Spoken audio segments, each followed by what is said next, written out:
And good morning, YouTube. So for me, it's actually a good night because it is 12:20 while I'm making this. But today we are going to be doing a chest workout, and this is my second chest workout. And for the first one, I actually did go through and talk about it.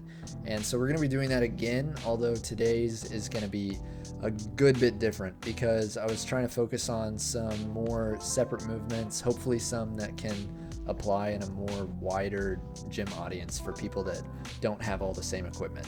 But yeah, we're gonna do some heavy movements first, move into some isolations, and no food today in this video just because I was lazy and did not record it.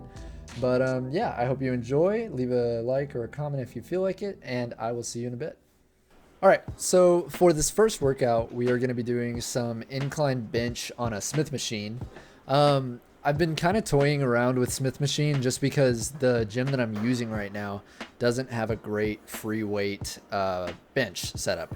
And so with Smith, I think the biggest thing that I've learned so far is to really focus setting up the bench before you do it, because first time I ever did it, I actually kind of hurt my tri because it was slightly off center, just like a small amount, and it was enough to just kick that elbow down below my back weird. And so I would say start off super light if you're just starting to figure out the Smith machine. Get the bench extremely centered, make sure your back feels really centered on the bench. But yeah, we're doing some incline with a 30-degree, and I think I started off with about 25 pounds and then moved up to just a plate. And here I'm doing some lateral raises to help warm up my shoulders. They're kind of my bread and butter for warming up my shoulders, just because if I don't, a lot of the time I feel kind of like rickety and like just not fully ready. So I don't normally warm up my tris too much. I just allow the first couple warm-up sets on bench to warm up my tris. But my shoulders, they do need some extra like outside movements. And so I'll get like a 5-pound or 10-pound dumbbell in each hand and just do a couple reps, and that works great. But yeah, we're gonna hop back to it. I think I did about 4 sets on this. And one thing about Smith that I like is it allows you to get a whole lot of depth with your movement and feel really controlled. So you're not necessarily feeling like you're like lost in the sauce of controlling the barbell. You're just pushing it up and down. It's on a path, you know? And so as long as you set up the bench correctly, your path is going to be good for a good contraction on your chest every single time. And it's a lot safer for your joints and your muscles in the long run. I would definitely recommend using a Smith machine for bench if you have like struggled with pain in your shoulders and stuff from a free weight barbell. But yeah, I just have been enjoying doing this lately, and it makes you feel strong. You know, you can throw on some couple extra plates or extra weight on this, and some of the weight is taken off by the like pneumatics of the pistons. But yeah, I've been enjoying it a lot. And okay, so it is the next day, which means I'm a little bit more alive and a little bit more shaved actually.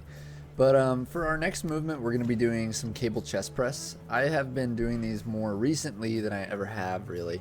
And pretty much they are just like a machine chest press, but instead, whenever you use cables, I feel like you can get a lot more of a contraction at the top just because your hands move together so fluidly. These are a little bit harder to control because of the fact that you don't have like a set path for the weight to move on. So you can kind of see like, not at the moment, but in a second, you'll see that my hands kind of shake as I'm pushing it up. And it's just because there's not a ton of support behind the cable. And so because of that, I would say maybe leave these out of your routine if you're a beginner lifter. But if you're more experienced, then you know whenever your muscle's feeling good and if it's not.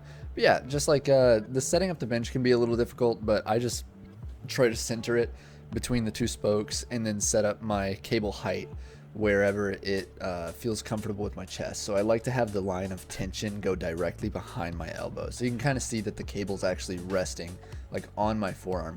And yeah, that's like the best way for me to get a good contraction with those. And we followed those up with some pec deck. I lately have been playing around with pec deck for some pre-exhaustion which is where you do like 2 light sets of 15 before your like main workout. And by doing that, you kind of feel your chest contract a lot heavier in compound lifts. I didn't do pre-exhaustion just today because I was feeling kind of tired and I didn't have a ton of time. And so I was like, that's fine. But like for a lot of different movements, like back day, you can do pre-exhaustion. Leg day, I guess you could try with like leg extensions. I don't know how well that would work, but back day and chest day, definitely give it a whirl, see how you feel with it. But yeah, you could just do like 2 sets of 15, like really light on a pec deck, and then move into your bench, and it'll feel crazy. And like for back, you could do like 2 sets of 15 with like lateral straight arm pull downs or something like that. But yeah, we're gonna move on to some shoulder press from here.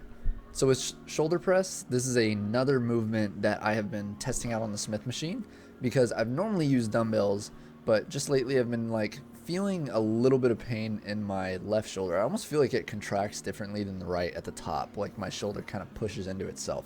And so with these, I have been doing a lot on the Smith. I use a 60-degree angle and get real up close to where the Smith kind of falls right below my front delt, like the top of it.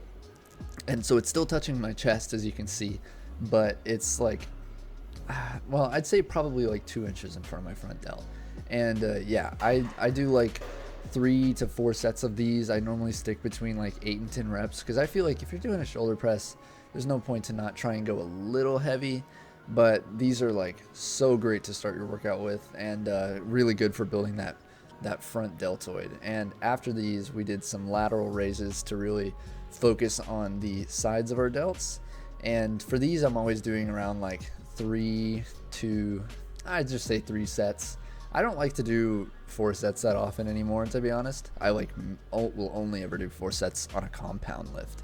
And so with these, I've been, like I said, I think before, I've been sitting down more lately to try and help isolate my shoulder more. But, you know, you can do them standing up. I would just say these are fun to add in drop sets. So try and like do like 20, 15, 10, 5, you know. And then for skull crushers, this is the next movement. We're moving on to triceps now. And for these, I have been getting this little chair and sitting forward in it some and then leaning back instead of using like an actual bench. And the reason why is because I can reach over the top of it way easier than I can with a real bench, and it just like makes my whole world easy. And so yeah, these are great. They're really good for building the long head of your tricep and like giving it that hanging meat looking aspect that a lot of bodybuilders have. And so I would heavily recommend doing some of these for like, you know, kind of a low rep, like heavy weight movement. Sorry, I'm trying to see if it's raining outside. I was hearing some noises. But yeah, I think right here I was starting off with around 12, and then I moved to like 8 or so. And I'll normally like peak do like 60 with these, so you can just kind of base off that. But after these, we are going to be doing some tricep push down. With tricep push down, I really love using this straight bar, and it just like, man, it gives me such a good contraction. But you can use the ropes as well. Just with the ropes, make sure that you're opening your hands outward at the bottom. And sorry, there is someone weed whacking out the window, so you're probably gonna hear that. But yeah, these are super great to follow up. I kind of view these as like an isolation, but technically triceps, like a lot of stuff is. And so I'll follow these up, and then after these, I will do cable push downs. And these are like a true isolation, you know, just get a really light weight and really try and contract on your tri. I have realized to make your tricep contract the best, try and keep your elbow out and far away from your body the whole time. Like with a lot of tricep movements, I feel like your elbow is right up against you and you're pushing straight down. With these, I'm pushing across my body away from me. And that allows me to really just squeeze the crap out of my tri. Like you can do it just sitting down. Just try and move your arm in a couple different directions. Find the angle that's best for you, where it contracts the best. But yeah, I would heavily recommend ending your workout with these. You know, just keep it really light, really squeeze the hell out of it. And yeah, we're gonna do a little bit of posing, and then I will see you guys in a bit.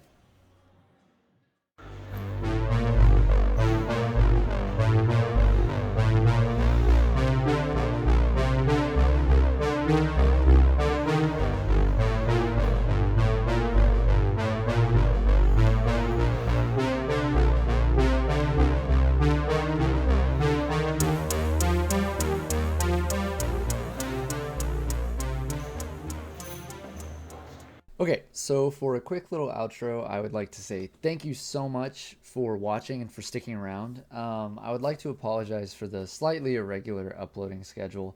I think I'm going to be doing Tuesday. Well, I already did Tuesday. I'm going to be doing today, which is Thursday, and tomorrow, which is Friday.